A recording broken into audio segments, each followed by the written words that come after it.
The hum of the refrigerator in our cramped apartment always felt like a steady heartbeat, especially when Kendall left a lukewarm cup of coffee on the counter for me before my grueling night shifts. But tonight, the ceramic mug was stained with a shade of crimson lipstick she hadn't worn in years, placed deliberately next to a crumpled diner receipt stamped with a time she claimed she was fast asleep.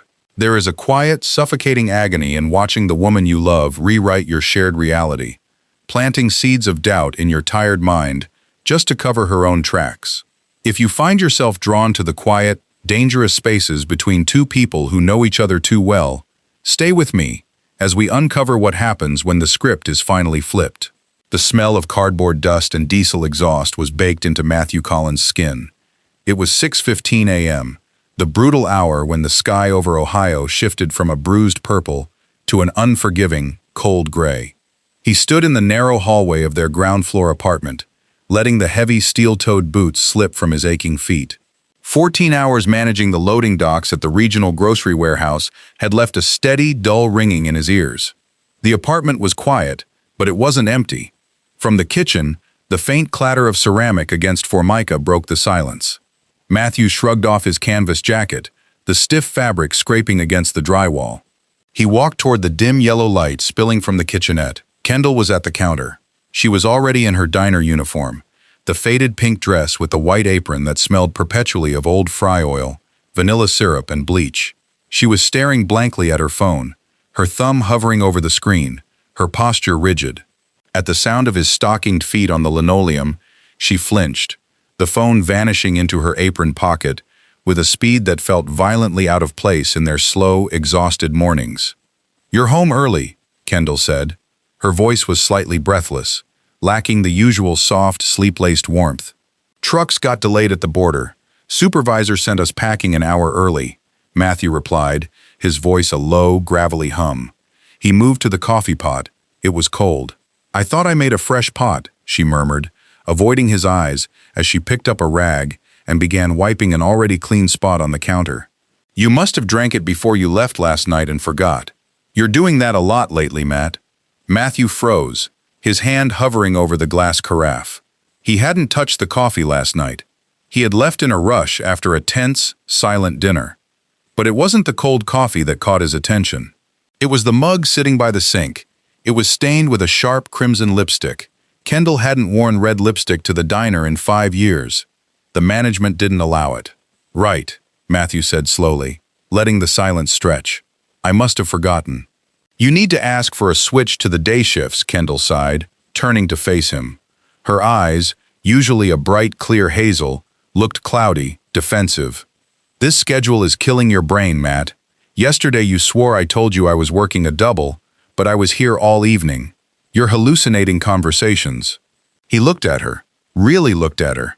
He saw the dark circles under her eyes, the tension in her jaw. He also saw the faint, bruised color on the side of her neck, partially hidden by the stiff collar of her uniform. A sudden, cold clarity washed over his exhausted mind. He wasn't misremembering. She wasn't home last evening. He had called the landline 4 times. He felt a familiar pang of guilt, a heavy, sinking stone in his gut. He knew he had been a ghost in this apartment for the last 2 years. The endless overtime to pay off her mother's medical debts had turned him into a hollow shell of a husband. He knew the loneliness he had subjected her to. He could almost understand the desperate search for warmth somewhere else. But looking at her now, as she smoothly, expertly planted the seed that his mind was failing him, the guilt hardened into something else. She wasn't just finding comfort in another man's arms. She was actively trying to make him feel insane to protect herself. She was poisoning his perception of reality, weaponizing his fatigue against him. "Maybe you're right," Matthew finally said, keeping his voice perfectly level, devoid of the sudden storm raging in his chest. He offered a tired, apologetic smile. "My memory, it's just slipping. I don't know what's real half the time anymore." Kendall exhaled, a subtle, relieved drop of her shoulders. "Just get some sleep, Matt." "I will," he whispered, watching her grab her purse and slip out the front door. He stood alone in the kitchen, staring at the crimson stain on the mug. She thought his mind was breaking. He decided, in the suffocating quiet of the apartment, that he would let her believe exactly that. The digital numbers on the microwave glowed a neon green in the dimness of the kitchen. It was 2:14 p.m. Sunlight fought its way through the dusty plastic blinds, casting pale, striped shadows across the linoleum floor. Matthew stood silently in the center of the room, listening to the rhythmic, soft breathing coming from the bedroom down the hall. Kendall was asleep, resting before her evening shift at the diner. With deliberate, quiet movements, Matthew reached out and pressed the buttons on the microwave, setting the clock back exactly 25 minutes. He then moved to the living room, winding the hands of the cheap wall clock backward to match. The changes were minute, insignificant on their own, but in the fragile ecosystem of a household governed by shift work, 25 minutes was a lifetime. He sat in the faded armchair, a cold cup of water in his hand, and waited. 40 minutes later, the sharp, frantic rustle of bedsheets echoed from the hallway. Kendall appeared in the doorway, her hair a tangled mess, her eyes wide with a panicked urgency. She was clutching her phone, the screen illuminating her pale face. "Matt, why didn't you wake me?" she gasped, her voice thick with sleep and stress. "My alarm didn't go off. I'm going to be late for the prep shift." Matthew looked up, his expression a mask of gentle, exhausted confusion. He set his water glass down on the coaster. "What do you mean, Ken? You woke up 20 minutes ago. You came out here, drank a glass of water, and said you had a headache. You told me you were going to lay back down for a bit." Kendall stopped, her hand frozen on the zipper of her uniform dress. The color drained from her cheeks as she stared at him. "No, I didn't," she stammered, her brow furrowing. "I just woke up. I didn't come out here." Matthew stood, closing the distance between them with slow, measured steps. He reached out and gently touched her arm. She flinched, a microscopic recoil that Matthew logged in his mind. "Ken, you did. You even complained about that regular customer, the guy in the leather jacket who always leaves a mess in your section. You said you didn't want to deal with him tonight." The mention of the man in the leather jacket, the man Matthew knew she was sleeping with, the man whose burner phone number he had memorized from the hidden receipt, was a calculated strike.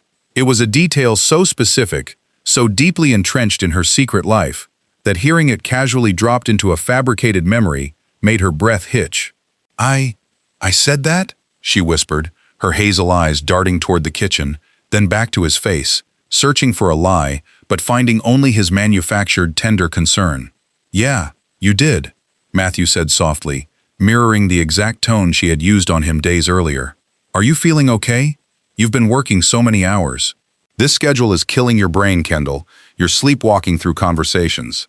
She backed away, her hands trembling as she smoothed down the front of her pink dress. She glanced at the microwave clock, then at the wall clock. They both read 2:50 p.m. Her phone, which updated automatically via the cellular network, read 3:15 p.m. "My phone says it's past 3, she said, her voice wavering on the edge of tears. "You must have messed with the time zone settings again," Matthew offered with a dismissive shrug, turning his back to her to wash his glass in the sink. "You always do that when you're tired. Just check the microwave." He listened to the silence behind him. He could almost hear the gears grinding in her mind, the terrifying friction of a woman trying to reconcile the absolute certainty of her own reality with the irrefutable proof presented by the man she thought she had successfully manipulated. "I need my keys," she said abruptly, pivoting toward the ceramic bowl by the front door. "I need to go." She rummaged through the bowl. Empty mail, loose change, a dried-up pen, no keys. The panic in her chest, fueled by the terrifying lapse in time, spiked into desperation. She began tossing couch cushions, her breath coming in short, ragged bursts. "They were in the bowl," she muttered, tearing through her purse. "I put them in the bowl last night." "Let me help," Matthew said calmly. He walked past her, opened the refrigerator door, and reached into the crisper drawer, pushing aside a head of wilted lettuce. He pulled out the silver key ring. "They were in the fridge, Ken," he said, holding them out to her. Kendall stared at the keys dangling from his calloused fingers. Her mouth opened, but no sound came out. The absolute impossibility of it, putting her car keys in the refrigerator, crashed over her. For a fleeting second, the guilt of her affair was entirely eclipsed by a cold, suffocating terror that her mind was truly fracturing. She snatched the keys without a word, grabbed her purse, and fled the apartment. The door clicked shut behind her, leaving Matthew standing alone in the kitchen. He didn't smile. He didn't feel the triumphant rush of vengeance he had anticipated. Instead, as the heavy silence of the apartment settled around him, he realized how terrifyingly easy it was to break someone from the inside out. Tiếng chuông gió rỉ sét ở cửa quán ăn vang lên một tiếng, leng keng, khô khốc khi Kendall đẩy cửa bước vào. Mùi mỡ hành cháy, mùi thịt xông khói bám trên vỉ nướng và thứ không khí đặc quánh vị cà phê hâm đi hâm lại, bao bọc lấy cô như một chiếc chăn ẩm ướt. Đã gần 4 giờ chiều, cô muộn ca làm 15 phút, một điều chưa từng xảy ra trong suốt 3 năm cô làm việc tại quán ăn 24.7 này. Kendall, cô làm cái quái gì thế? Bàn số 4 đang cằn nhằn về món trứng ốp la nguội ngắt kìa. Tiếng gầm gừ của lão chủ quán mập mạp bốc lên cùng khói bếp từ phía sau quầy. Tôi xin lỗi, tôi đến ngay. Kendall lý nhí, đôi tay run rẩy thắt lại dải tạp dề màu trắng quanh eo. Đầu óc cô vẫn đang quay cuồng. Hình ảnh chùm chìa khóa xe nằm chễm chệ trong ngăn kéo tủ lạnh, bên cạnh cây xà lách héo úa, cứ ám ảnh lấy tâm trí cô. Làm sao nó có thể ở đó? Cô nhớ rõ ràng mình đã thả nó vào chiếc bát gốm ở cửa. Hay là cô không nhớ? Lời nói của Matthew cứ văng vẳng bên tai cô, trầm thấp, dịu dàng nhưng lạnh buốt. Em đang mộng du trong các cuộc trò chuyện đấy, Kendall. Cô tự hỏi có phải mình đang thực sự phát điên hay không? Sự kiệt sức từ những lời nói dối, nỗi sợ bị phát hiện, và giờ là sự phản bội của chính trí nhớ đang đục khoét một lỗ hổng lớn trong lòng cô. Cô bê khay thức ăn hướng về phía dãy bàn góc khuất. Và rồi, tim cô như ngừng đập, gã ngồi đó. Chiếc áo khoác da màu đen bạc màu ở khuỷu tay, mái tóc vuốt ngược hơi rối, và đôi mắt xanh lơ đang nhìn cô chằm chằm. Shane, gã nhân tình mà cô đã tìm đến trong những đêm Matthew vắng nhà, người đã cho cô thứ hơi ấm rẻ tiền, nhưng nồng nhiệt mà cô hằng khao khát khi hôn nhân của cô biến thành một cái hầm băng. Em muộn đấy, Shane nói, giọng gã trầm thấp khi cô đặt ly nước lọc xuống bàn. Gã đưa tay ra, định nắm lấy ngón tay cô, nhưng Kendall rụt mạnh tay lại, như thể vừa chạm phải lửa. Đừng, ở đây không được. Cô thì thầm, ánh mắt lo lắng đảo quanh quán ăn vắng người. Có chuyện gì với em thế? Shane nhíu mày, vẻ mặt lộ rõ sự khó chịu. Gã đã chán ngấy việc phải lén lút trong những chiếc xe tải đậu ở bãi hoang hay những nhà nghỉ rẻ tiền ven xa lộ. Anh đã nhắn tin cho em cả buổi trưa. Em bảo tuần này chúng ta sẽ đi Cleveland cơ mà. Anh đã xin nghỉ làm ở xưởng sửa xe vào thứ Sáu rồi. Kendall cảm thấy một luồng khí lạnh chạy dọc sống lưng. Cleveland, đi chơi cuối tuần. Cô lục tìm trong trí nhớ của mình nhưng hoàn toàn trống rỗng. Em đã đồng ý chuyện đó sao? Shane đập mạnh lòng bàn tay xuống mặt bàn Formica, khiến chiếc thìa inox nảy lên. Em đùa anh đấy à? Chính em đã nhắn tin cho anh tối qua, lúc chồng em đang làm ca đêm. Em nói em không thể chịu đựng cái tổ ấm chết tiệt này thêm một giây nào nữa. Em không có. Kendall lắp bắp, mặt cắt không còn một giọt máu. Cô với tay vào túi tạp dề, rút chiếc điện thoại ra. Đôi ngón tay cô run đến mức bấm trượt 3 lần mới mở được hộp thoại tin nhắn với Shane. Tối qua, lúc 1 giờ 24 phút sáng, một dòng tin nhắn từ số của cô gửi đi. Tuần này đi Cleveland nhé. Em cần thoát khỏi đây.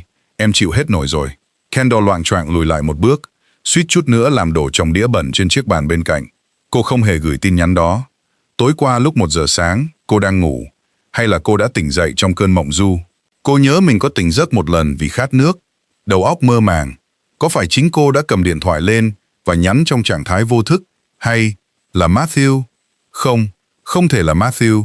Matthew là một gã đàn ông chất phác. Đầu óc chỉ biết đến những thùng hàng các tông và lịch trình của các chuyến xe tải. Anh yêu cô đến mức nhu nhược. Khi cô nói anh đang nhớ nhầm, anh đã tin ngay lập tức mà không một lời oán trách. Anh thậm chí còn tự trách bản thân vì đã để công việc ca đêm làm tổn hại đến trí não. Một người như Matthew không thể biết cách làm ra những trò ma quỷ này. Kendall, em sao thế? Trông em như vừa nhìn thấy ma vậy. Shane hạ giọng, vẻ bực dọc chuyển sang nghi ngờ. Nếu em muốn rút lui, cứ nói thẳng. Anh không có thời gian để chơi trò ú tim với một bà nội trợ hoang tưởng. Không phải thế. Kendall thốt lên, những giọt mồ hôi lạnh rỉ ra trên trán cô, hòa cùng lớp phấn trang điểm rẻ tiền. Đầu óc em dạo này không được tốt. Em nghĩ em cần thời gian. Thời gian? Shane cười nhạt, ánh mắt gã trở nên lạnh lùng và tàn nhẫn. Anh đã cho em 3 tháng rồi. Nhìn lại mình đi, Kendall. Cô đang lún sâu vào cái vũng bùn này, và cô đang kéo cả tôi xuống theo đấy. Cứ giải quyết cho xong chuyện ở nhà đi, rồi hãy tìm tôi. Gã đứng phắt dậy, ném tờ $5 xuống bàn, rồi quay lưng bước thẳng ra cửa. Tiếng chuông gió lại một lần nữa vang lên như một lời tiễn biệt đầy mỉa mai. Kendall đứng trơ trọi giữa quán ăn.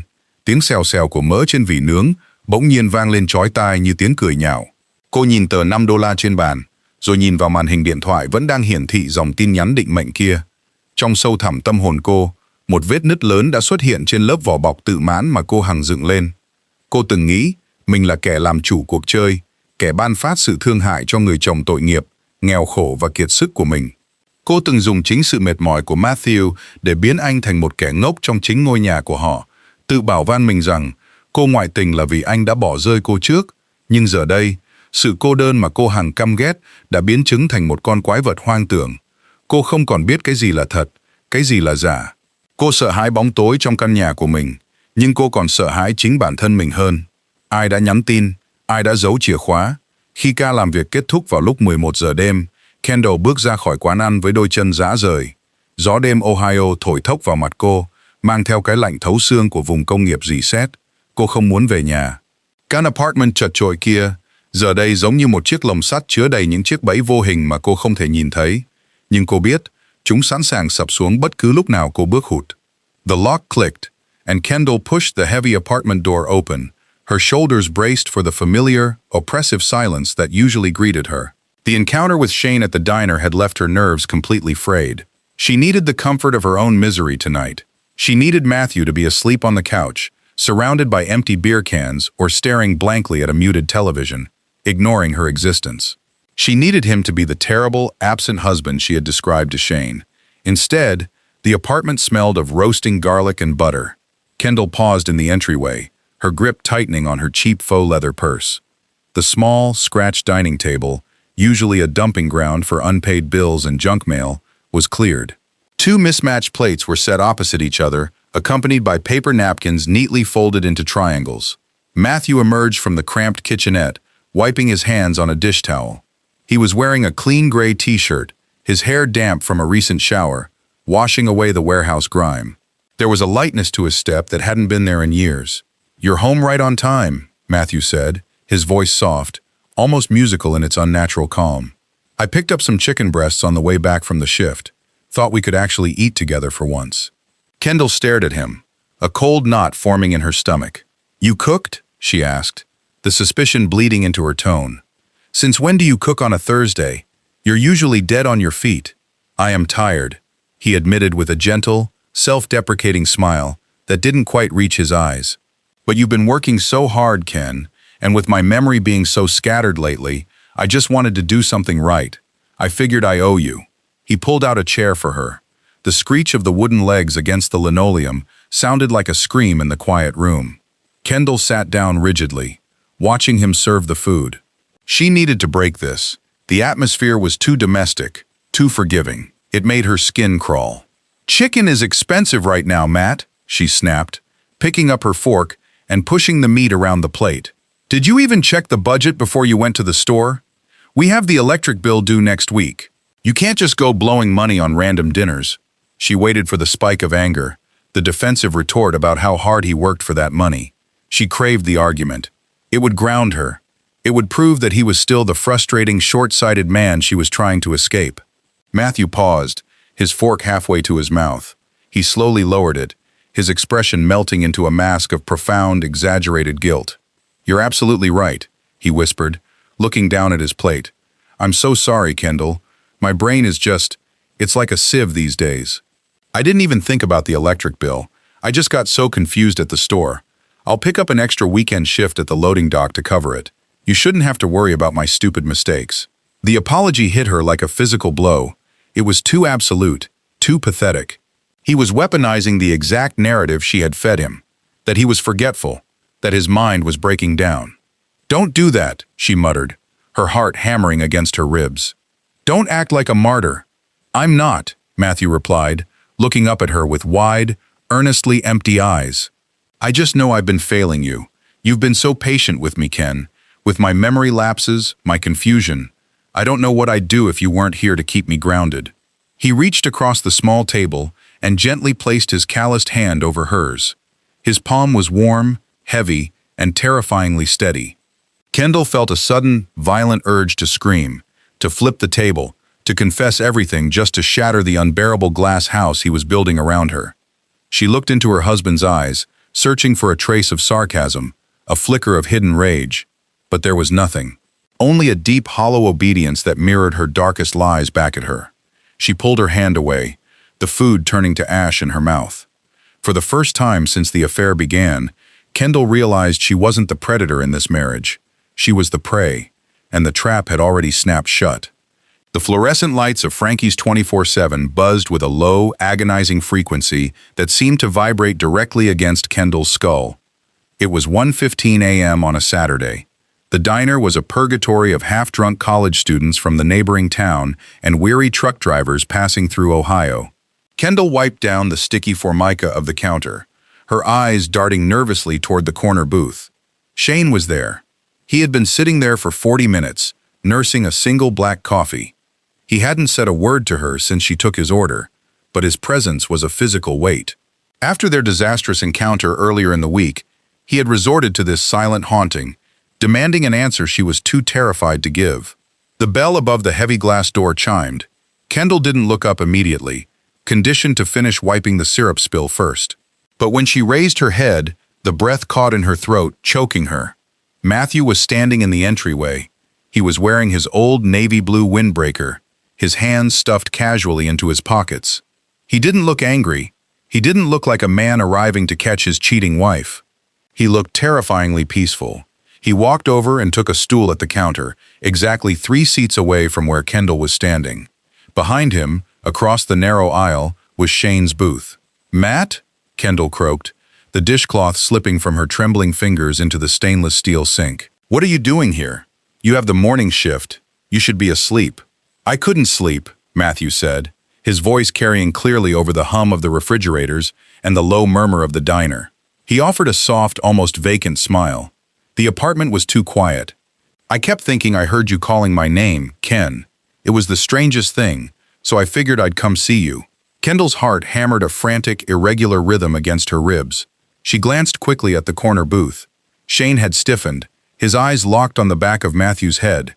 "You shouldn't be driving when you're this exhausted," Kendall whispered, stepping closer to the counter, desperately trying to block his line of sight to the dining room. "You need to go home, Matt. Please. Just a coffee," Matthew insisted gently, waving a dismissive hand. "Don't worry about me. I like watching you work. It grounds me.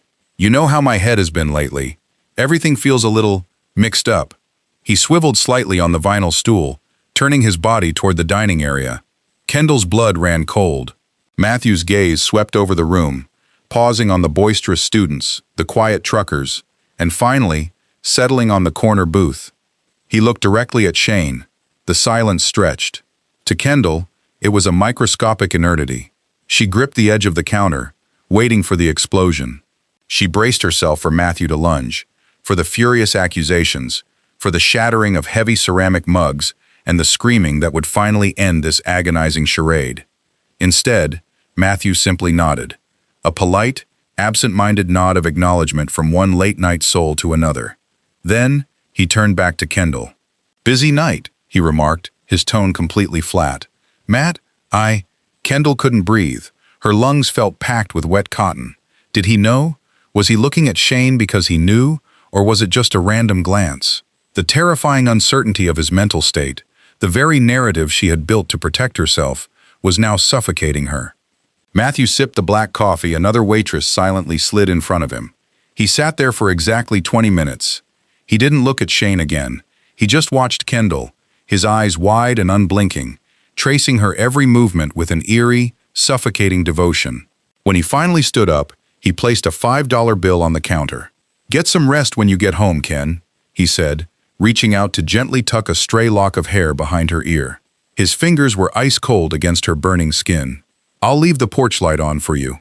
I don't want you getting lost in the dark." He turned and walked out into the cold Ohio night. The door swung shut. The bell chimed.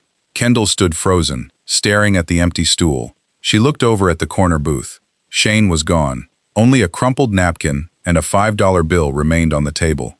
She was entirely alone, trapped in a psychological cage of her own making, realizing with sickening clarity that the lock had been thrown away. The burner phone was a cheap, plastic prepaid model she had bought at a gas station 3 counties over. For 6 months, it had lived inside the zipped lining of her winter coat, a secret weight against her ribs. Now, the lining was torn open, the cheap synthetic cotton spilling onto the bedroom floor like dirty snow, and the pocket was completely empty. Kendall knelt on the frayed carpet, her breath coming in shallow, jagged gasps. She had checked the coat. She had checked the glove compartment of her rusted sedan. She had checked the false bottom of her makeup bag. Nothing. Her hands trembled as she pressed the heels of her palms into her burning eyes. When had she last seen it? Tuesday? Wednesday? Her memory, once a sharp and reliable tool, now felt like a corrupted hard drive, full of static and distorted images. Did she move it to avoid Matthew's gaze after the night at the diner? Or had she simply forgotten where she hid it, just like she had supposedly forgotten the car keys in the refrigerator, or the phantom conversations about the electric bill? The sound of the front door unlocking sent a violent jolt through her spine. She scrambled to her feet, hastily kicking the torn winter coat under the bed frame, her heart thrashing against her ribcage. She smoothed down her casual jeans and t-shirt, trying to force her face into a mask of domestic normalcy. Matthew walked into the bedroom a moment later. He was wearing his heavy canvas jacket, smelling of diesel and damp cardboard. His eyes, usually clouded with exhaustion, were clear and terrifyingly attentive. "Hey," he said softly, leaning against the doorframe. "You look pale, Ken. Are you feeling all right?" "I'm fine," Kendall snapped, her voice sharper than she intended.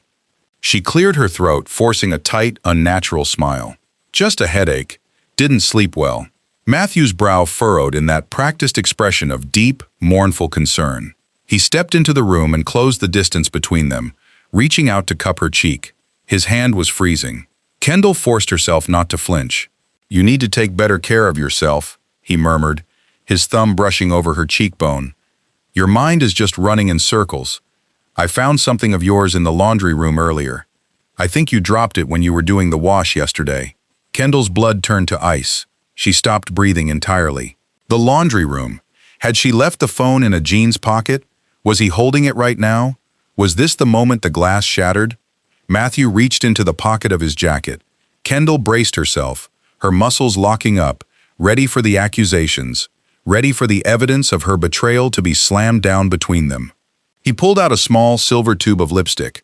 "The cap was loose," Matthew said calmly, holding it out to her. "It almost stained my work shirts. You really have to be more careful with your things, Kendall. You're losing track of everything. It wasn't the phone, it was just a lipstick."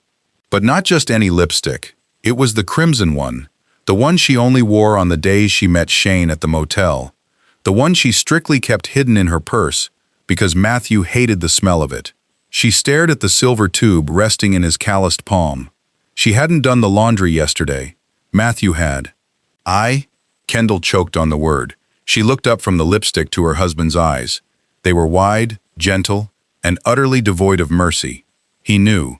He didn't just know about the affair, he knew exactly how to dismantle her. He was playing a game of psychological chess, and she couldn't even see the board. "Take it," he urged softly, pressing the cold metal tube into her trembling hand and folding her fingers over it. "Keep it safe. We wouldn't want you forgetting who you are." He turned and walked toward the kitchen, his boots heavy on the floorboards, leaving Kendall standing alone in the bedroom. The air in the room felt too thin to breathe. She looked down at the crimson lipstick in her fist, realizing with absolute horrifying clarity that her husband was not losing his mind. He was systematically destroying hers. The smell of black boot polish was sharp and chemical, stinging Kendall's nostrils as she stood in the doorway of the living room. Matthew sat at the tiny dining table, a stained rag wrapped tightly around his index and middle fingers. He was methodically working wax into the scuffed leather of his steel-toed work boots. The rhythmic swish-swish of the rag against the leather was the only sound in the suffocatingly quiet apartment. Kendall's chest felt like it was wrapped in heavy, rusted barbed wire.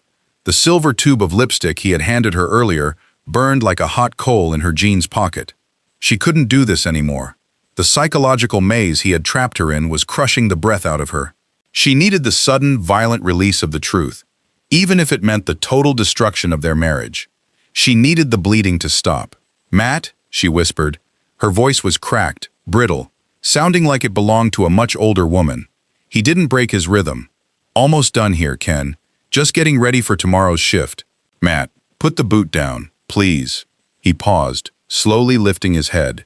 His eyes were wide, clear, and perfectly, terrifyingly innocent. "What's wrong, sweetheart? You're shaking." She took a step forward, her knees threatening to buckle under her own weight. "I can't play this game anymore. I can't. I know you know. I know you didn't find that lipstick in the laundry room." Matthew tilted his head, his brow furrowing in a flawless, practiced imitation of deep confusion. "What game, Kendall? I don't understand what you're talking about." "Stop it!" The scream tore from her throat, raw and ugly, shattering the quiet of the room. Tears finally spilled over her lashes, hot and stinging against her pale cheeks. "Stop pretending. I did it, okay? I lied to you. For months. The extra shifts, the nights I came home late, I wasn't at the diner. I was with someone else." She stood there, chest heaving, waiting for the impact. She waited for him to throw the heavy boot across the room, to flip the table, to scream the vile names she knew she deserved. She braced her entire body for the righteous fury that would finally, mercifully, end the terrible suspense. Matthew carefully set the boot down on the newspaper spread across the table. He stood up, meticulously wiping his hands on a clean section of the rag. He walked over to her with slow, measured steps.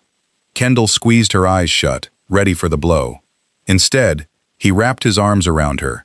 "Oh, Ken," he murmured, pulling her rigid, trembling body against his broad chest. His voice was thick with sorrow and a profound, suffocating pity. "You're having those delusions again, aren't you?" Her eyes snapped open. She pushed violently against his chest, but his grip was like a steel vise, immovably strong and terrifyingly gentle. "It's not a delusion. I'm telling you the truth." "Shh," he hushed her, raising a hand to stroke her tangled hair. "You're just exhausted. You've been working so hard to make up for my memory problems. The stress has finally broken you. You're imagining these terrible things to punish yourself because you feel responsible for my failing mind." "His name is Shane," she sobbed, struggling helplessly against his embrace, her nails digging into his heavy canvas shirt. "I slept with him, Matt. I betrayed you." Matthew kissed the top of her head, his breath warm against her scalp. "I think you need to take a long leave of absence from the diner," he said softly, ignoring her confession entirely. "Your mind is failing you, Kendall. You're hallucinating entire lives that don't exist. But don't worry, I'm right here. I'll take care of you. I won't let them take you away to a hospital." The words dropped between them like anvils. Hospital. He was laying the groundwork. He was telling her, without a single raised voice or angry accusation, that if she pushed this, he would ensure everyone in their lives thought she was completely insane. He would never give her the satisfaction of a fight. He would never let her cleanse her conscience through a confession. He was going to bury her alive in her own lies. Kendall went entirely limp in his arms, the last fragment of her fight evaporating into the stale apartment air. She wept, completely hollowed out, as the man she had betrayed held her close, humming a quiet, tuneless melody into the deafening silence of their ruined home. The rusted metal sign of Miller's Auto and Body groaned in the stiff mid-morning wind, a sound like scraping iron that sent a fresh wave of nausea through Kendall. She sat in her idling sedan across the street, gripping the steering wheel so tightly her knuckles had turned bone white. She hadn't slept a single minute.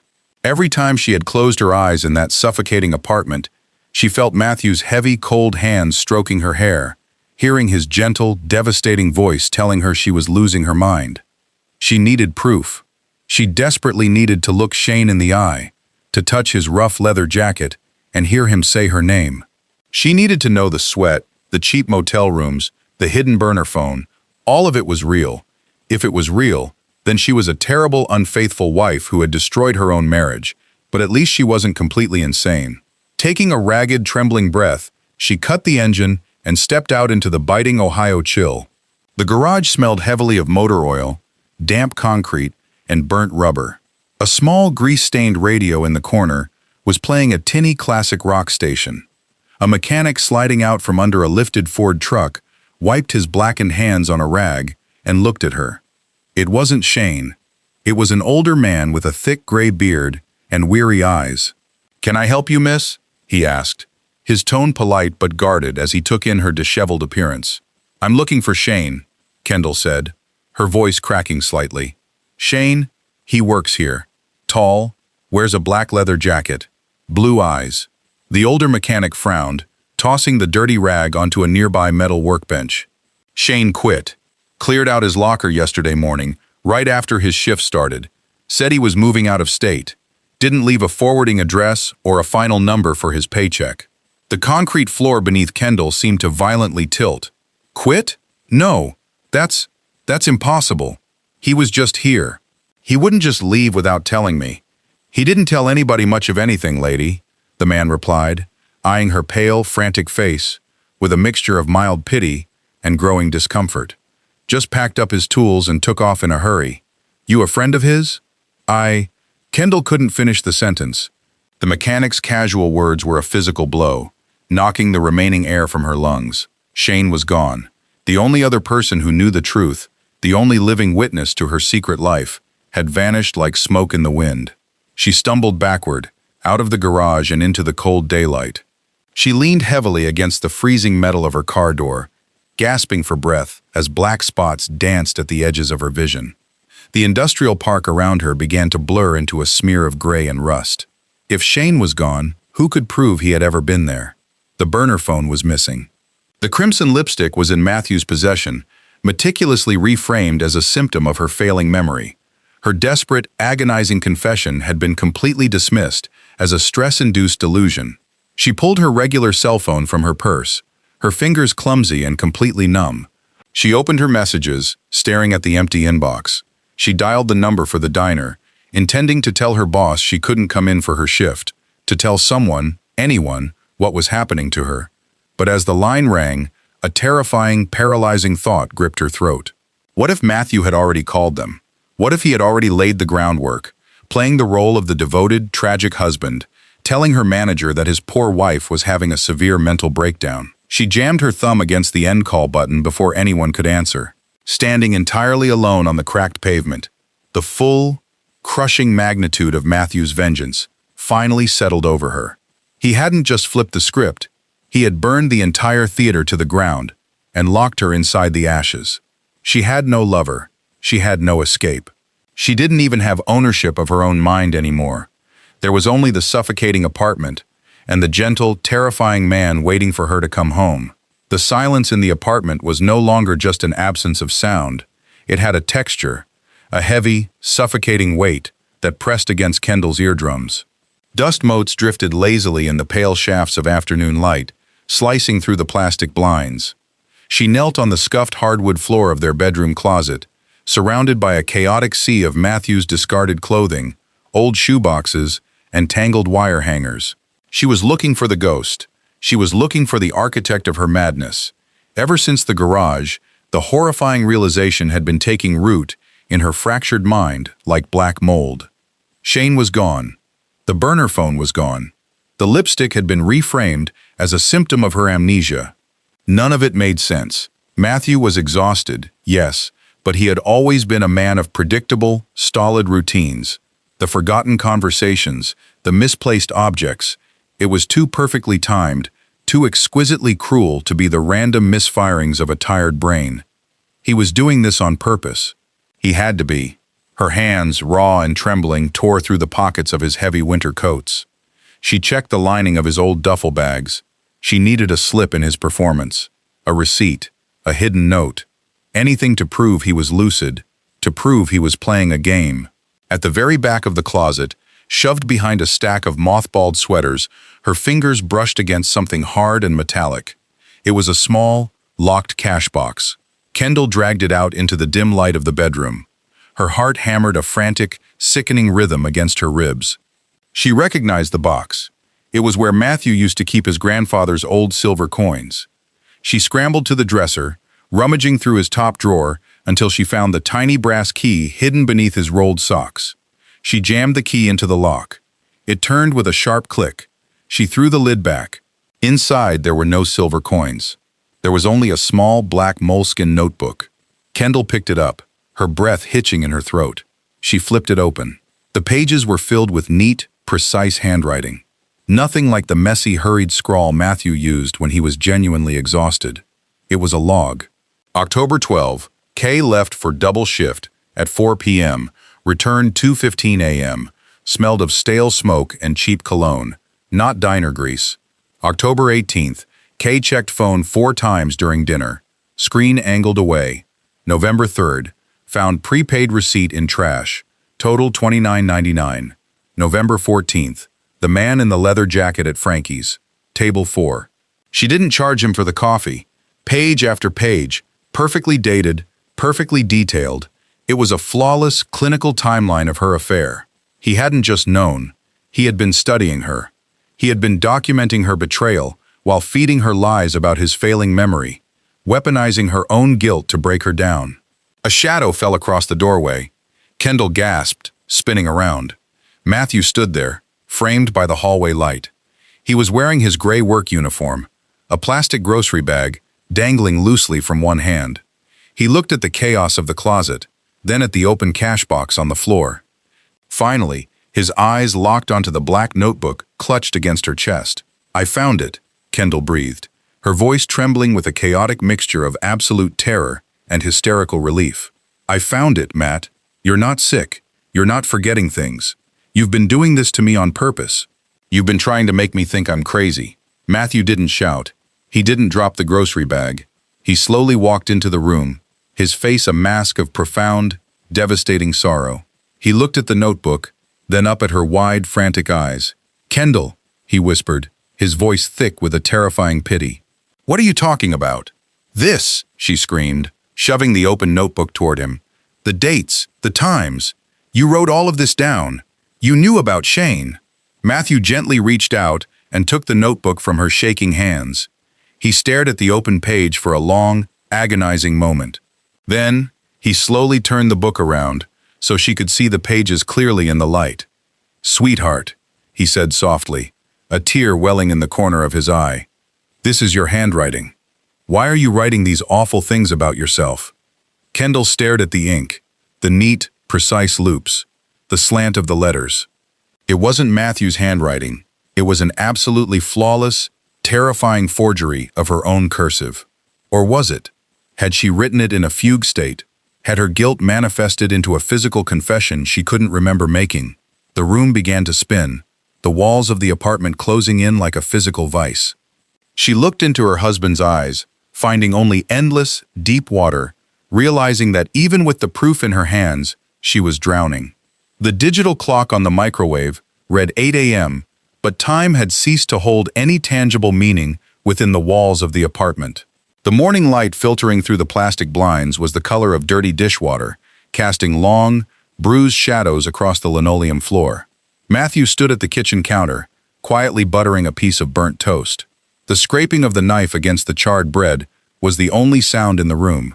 He didn't have to work today. He had called in, claiming a family emergency. It wasn't a lie. He turned and looked toward the living room. Kendall was sitting in the faded armchair. She was still wearing the same jeans and t-shirt from yesterday. She hadn't slept. He had listened to her shallow, ragged breathing from the other side of the bed all night. Now, she was just staring blankly at the blank television screen, her hands folded limply in her lap. The black moleskin notebook sat on the coffee table between them, a silent, damning monument to her broken mind. Matthew set a plate with the toast and a glass of water on a tray and walked over to her. His footsteps were heavy, yet Kendall didn't flinch or look up as he approached. She seemed entirely disconnected from her own body, a ghost tethered to the fraying fabric of a life she no longer understood. "You need to eat something, Ken," Matthew said, his voice a perfectly modulated hum of gentle, tragic devotion. He set the tray on the table, carefully pushing the notebook an inch to the left. Kendall blinked, her hazel eyes slowly tracking from the blank television to the piece of toast.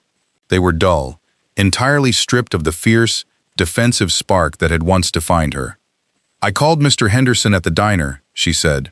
Her voice was raspy, entirely devoid of emotion. It sounded like it was coming from a long way away.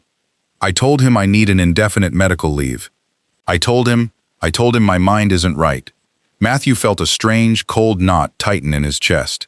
This was it. This was the absolute victory he had meticulously engineered in the darkness of his night shifts. She had willingly severed her only remaining tie to the outside world. She had built her own cage and handed him the key. "That was a brave thing to do, sweetheart," he murmured, kneeling beside her chair and taking her cold, limp hand in his. "It's for the best. The stress was making you see things, making you imagine horrible things about yourself. I don't know what's real anymore, Matt, she whispered, a solitary tear sliding down her pale cheek, dropping onto her collarbone. The man at the diner, the phone, the notebook, it's all just noise. I think I made it all up because I was so lonely. I think I made myself into a monster because I hated this apartment so much. She looked at him then, and the absolute, terrifying surrender in her eyes made his breath hitch. She wasn't just apologizing, she was begging for him to anchor her in the dark. She was relying entirely on the man who had pushed her off the ledge to catch her at the bottom. "You're not a monster," Matthew lied smoothly, reaching up to wipe the tear away with his thumb. "You're just sick, but I'm here. I'll always be here to tell you what's real. Can you?" Kendall hesitated, her voice trembling as she looked toward the front door. "Can you lock the deadbolt? Keep the key with you. I'm scared I might wander off again. I'm scared of what I might do when I don't know who I am." Matthew slowly stood up. He walked to the front door, the heavy metal of the deadbolt cold beneath his fingers. He turned the lock with a resounding, metallic clack that echoed through the silent apartment. He pulled the key out and slipped it into his pocket. He turned back to look at his wife. She was eating the burnt toast, taking small mechanical bites in the dim, gray light. He had won the war. He had flipped the script and destroyed the woman who had tried to poison his mind.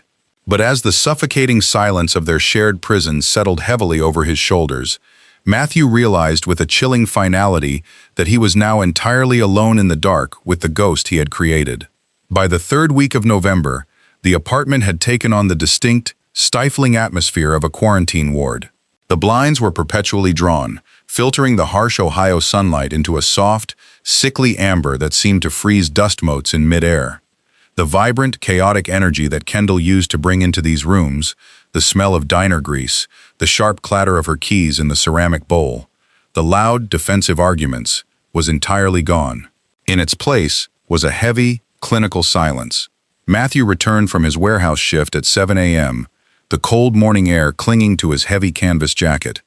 He unlocked the deadbolt with a sharp metallic click that echoed through the quiet hallway. He pushed the door open, his eyes immediately seeking her out. Kendall was sitting on the living room floor, her back resting against the base of the faded armchair. She was meticulously folding a stack of white cotton towels. She smoothed the edges with a slow, robotic precision, her eyes fixed entirely on the fabric. She wore one of his old, oversized flannel shirts, her hair pulled back into a severe, messy knot. "Good morning, Ken," Matthew said softly, hanging his jacket on the hook. She didn't look up. "I folded the towels. You said the laundry basket was getting too heavy for me to carry, so I just did the towels." "Thank you, sweetheart. That's very helpful," he replied, his voice a steady, soothing hum. He walked into the kitchenette and turned on the tap, filling the electric kettle. He watched her reflection in the dark glass of the microwave.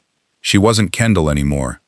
The fierce, desperate woman who had sought out the thrill of a lover to escape her bleak, blue-collar existence had been completely erased. The psychological warfare had scoured her hollow. She now believed, with absolute and terrifying conviction, that her mind was a fragile, broken thing, incapable of trusting its own memories. She relied on Matthew to tell her what day it was, what she had eaten for breakfast, and whether she had slept well. He prepared 2 mugs of tea and carried them into the living room, setting them on the coffee table. He sat on the floor next to her, close enough that he could feel the faint, nervous heat radiating from her skin. "Did you take your vitamins?" he asked, referencing the generic multivitamin pills he had repackaged in an amber prescription bottle, telling her they were supplements to help with her cognitive decline.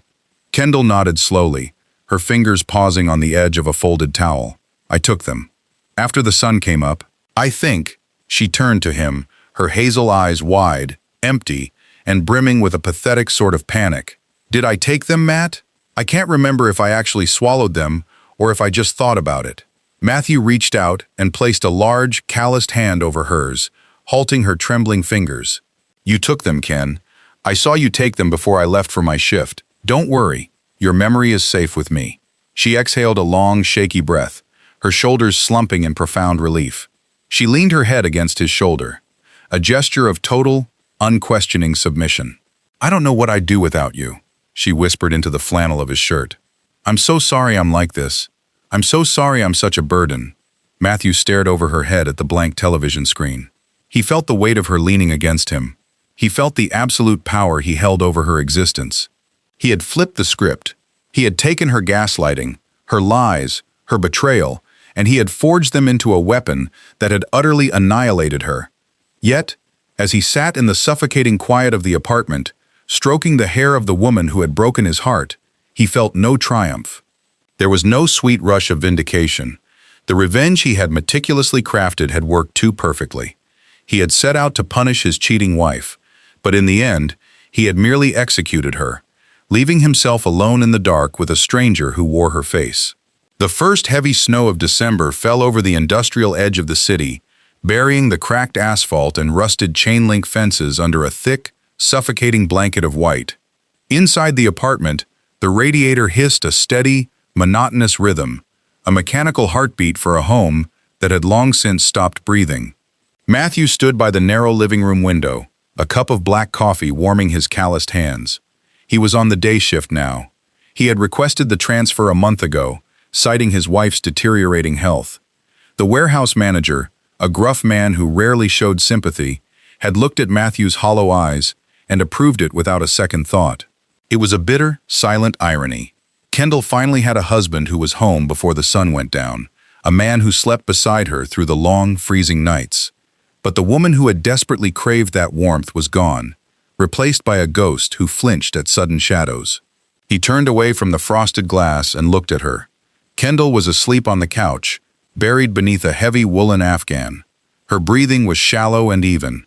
The sharp angles of her face, once set with fierce defiance and the dangerous thrill of a secret life, had softened into a permanent, vacant docility. The faded pink diner uniform had been washed, folded, and sealed in a cardboard box at the back of the closet, entirely forgotten. Matthew walked over to the small dining table. The black moleskin notebook was gone, burned in a rusted steel barrel behind the apartment complex weeks ago. The crimson lipstick had been thrown into a public dumpster on his way to work. Every physical trace of her betrayal and his meticulously orchestrated revenge had been erased from the world. He set his coffee mug down on a coaster. It was a plain, white ceramic mug, completely clean, no crimson stains, no lies, just a sterile, empty vessel.